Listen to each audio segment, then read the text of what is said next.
Ili kupata habari zetu kila siku, tafadhali bonyeza subscribe kisha alama ya kengele. Mbengo TV, we are the best. Kununua biashara ya mtu ni kumuungisha, si ndio? Kwamba mimi nimenunua biashara yako na kuungisha. Ila kwenda kuuza kwangu, hiyo inakuwa ni mimi sasa niamue kwenye kile ambacho nimekifanya baada ya kununua. Kwa sababu si nishakupa pesa tayari. Kuna makosa mimi kununua nguo kwako alafu kwenda kuiuza kwangu kwa bei ya chini?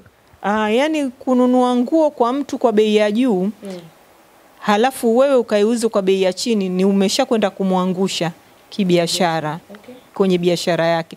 Lakini kama pengine alinunua kwa bei ile ile ambayo amekwenda aloitaja yeye, basi hajamwangusha. Kwa mfano mimi niende duka la mtu, nimeona nguo 350,000, nikiongeza bei pale nimempandisha daraja.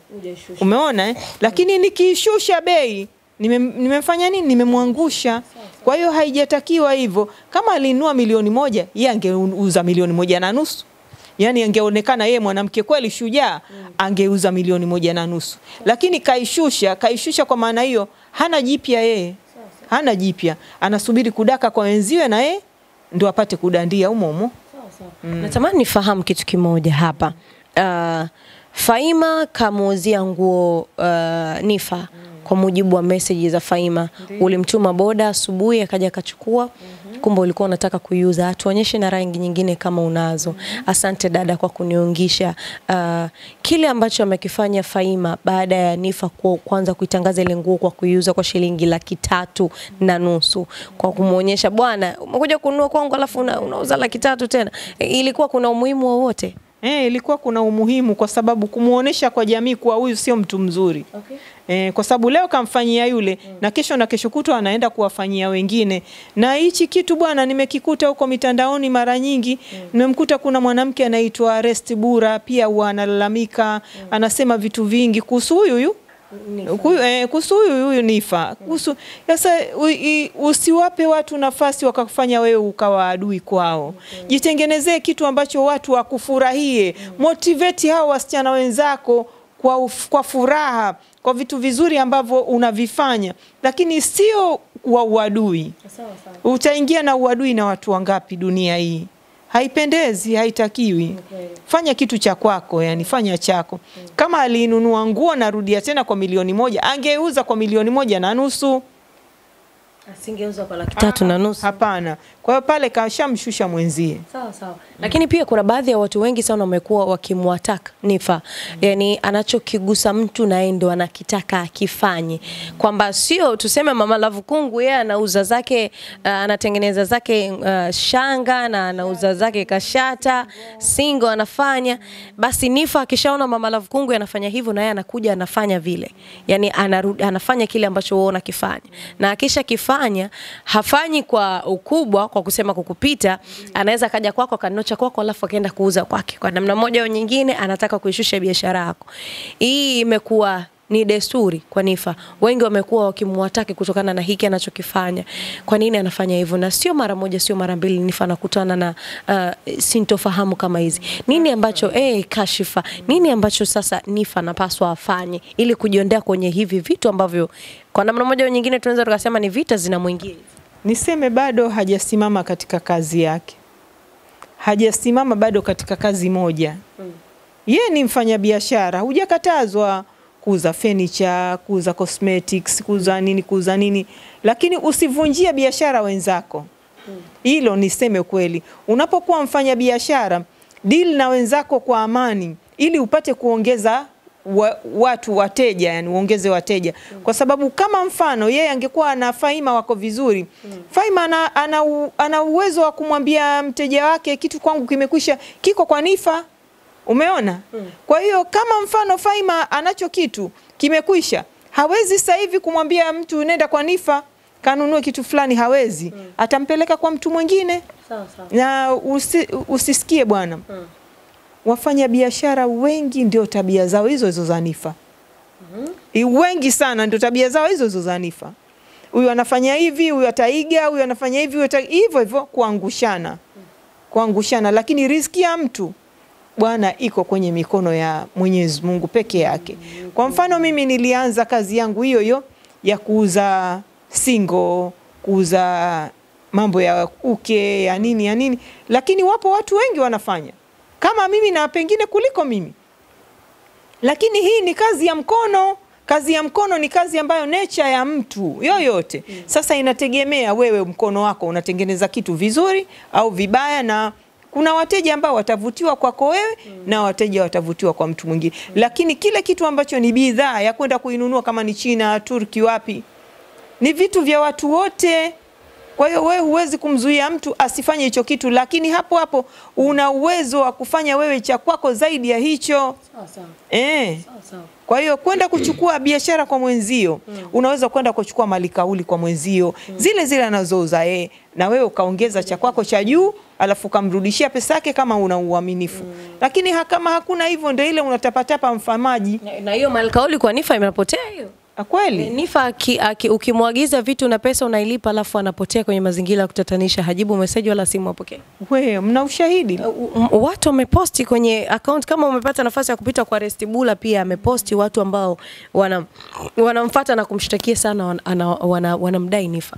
Basi sio kitu kizuri. Ilifikia tu akatoa namba, mimi sitaki kugombana na watu, namba yangu hiyo hapo, nitafute niwalipe.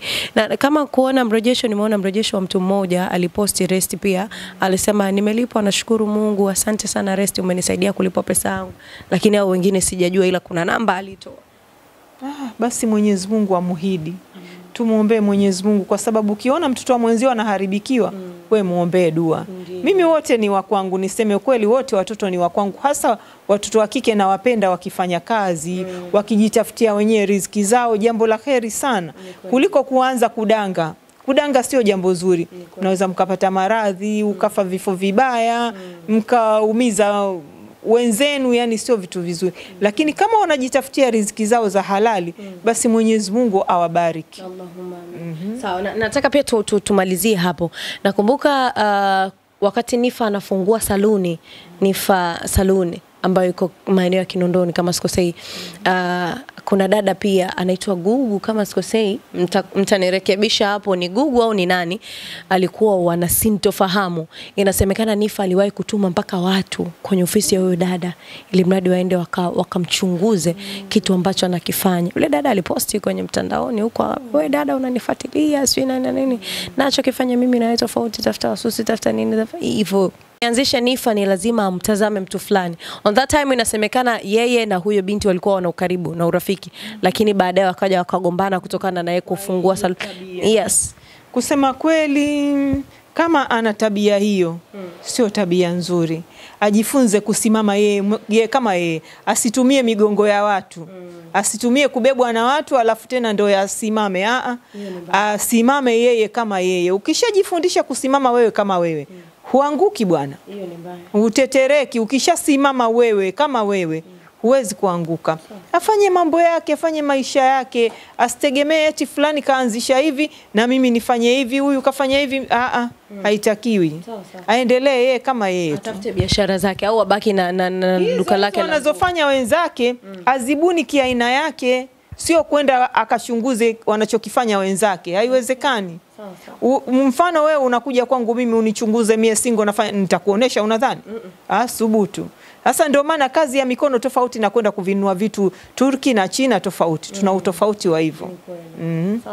Sawa. Nini ambacho unaweza kumshauri Nifa kwenye hii sintofahamu iliyopita? Na kuna baadhi ya watu wanasema sababu kubwa ya ugomvi wa Nifa na ndugu yake ama rafiki yake, naweza nikasema mfanya biashara mwenzie, namzungumzia Feivani, sio ile gauni ambayo tumeiona. Kuna sababu chini ya kapeti, wengine wanasema inaweza ikawa ni mwanaume, inasemekana, lakini bado tunajiuliza mwanaume huyo ni nani? Ni Rayvanny ndio sababu ya wao kugombana, kwa maana Nifa chini kwa chini alikuwa akitembea na Rayvanny, au inakuwaje? Bado sintofahamu ni kubwa sana. Na hapo mimi kwa ukubwa wangu na utu uzima wangu nilihisi ilo bifu sio la kitu hicho. Sio nguo. Itakuwa kiko chini kwa chini kipo kitu kina mdudu ule fukufuku. Anataka kufukua sehemu aingie. Na ndio maana pengine Nifa alikwenda kuinunua hiyo nguo, akataka kumuonesha kuwa mimi na mimi ninaweza kama hivyo unavyoweza wewe. Akataka kumharibia. Kuna kitu sio bure. Mzee duka mkaleka huko mbali wao wanapaita Mbezi Beach. Frame peke yake inalipwa milioni 2. Nalijua duka la Faima, nalijua. Liko Mbezi Beach karibu na, zamani niliwahi kufanya TV Plus TV pale. Ilikuwa karibu na roundabout pale. Liko duka nadhani mawili anayo kama hivi. Lilikuwa kwanza upande huku, sasa hivi liko upande huku. Analo duka zuri kubwa sana tena, sana. Kumshusha hivi hivi.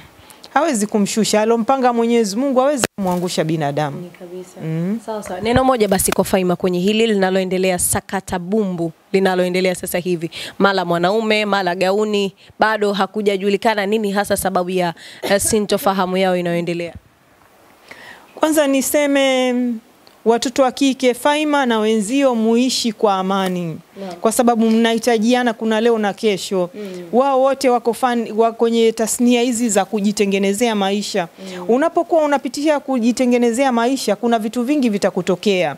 Usijali, simama wewe kama wewe. Usiogope kitu chochote, wewe simama wewe kama wewe. Na ukisimama tutakuja kukuona umefika mbali na mbali zaidi. Kwa sababu hakuanzia hapo. Alianzia kwenye kiduka kidogo tu, lakini sasa hivi ona sana huyu Faima ameenda kwenye upana mkubwa sana. Kwa hiyo ongeza juhudi, ongeza bidii, usisikilize maneno ya watu, wala usigombane na yule ambaye anataka kukuchafulia biashara. Wewe usigombane naye, wewe muoneshe unakwenda wapi. Ukitaka kugombana na mtu kwenye biashara, muoneshe juhudi zako ziko wapi. Usigombane naye kimaneno wala kimdomo. Wewe endeleza tu biashara zako ziendelee basi. Ili mradi unapata pesa yako inaingia basi. Sawa sawa. Nikutoa huko ni